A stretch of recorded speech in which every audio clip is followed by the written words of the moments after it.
Good evening and welcome to the Business Day. I'm Herman Green.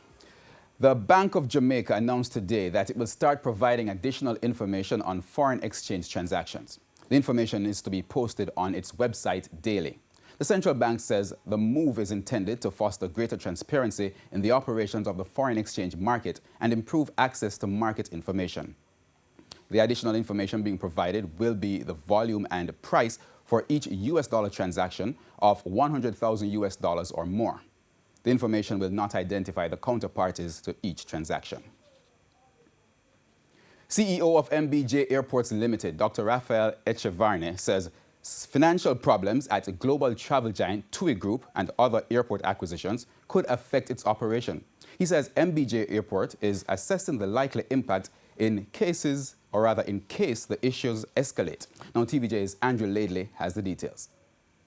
2019 had a great start. But concerns that several international issues could disrupt how people travel and the airlines they use. Things are looking very good, as I was saying, to the beginning of this year, but of course we have to be very much aware of what is going on around the world.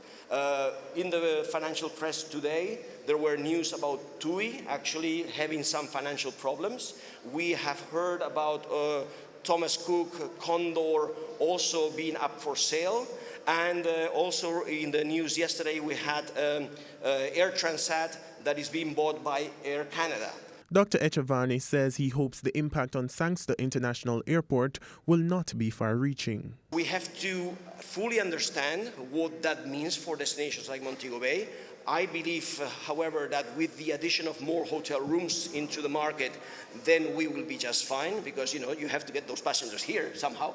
But, I just want to mention those things because really are important developments that may or may not have an impact, and we hope it will be a positive impact in Montego Bay. In the meantime, he said there's a balance of low-cost and more established airlines using Sangster International. It's not just the low-cost carriers who are actually managing to stimulate the market, but also the well-established main carriers also still have the power to stimulate the market, which is very good news because then we can have that balance, situation.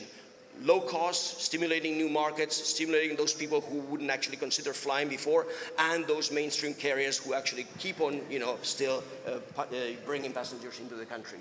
Andrew Laidley, TVJ News. Currency trading ended today with the US dollar selling for $135.49. The Canadian dollar closed at $98.44.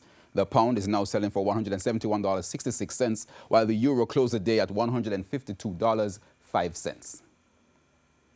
The JSE index gained 2,447 points today, while the junior market index is up 46 points. Among today's winners were ISP Finance Services, Caribbean Producers Jamaica, Consolidated Bakeries, Jamaican Teas, and 138 Student Living. On the losing side were Honeybun, Elite Diagnostic, Cygnus Credit Investments USD Shares, Fosrich, and Berger Paints. That's the Business Day. I'm Herman Green. Good evening.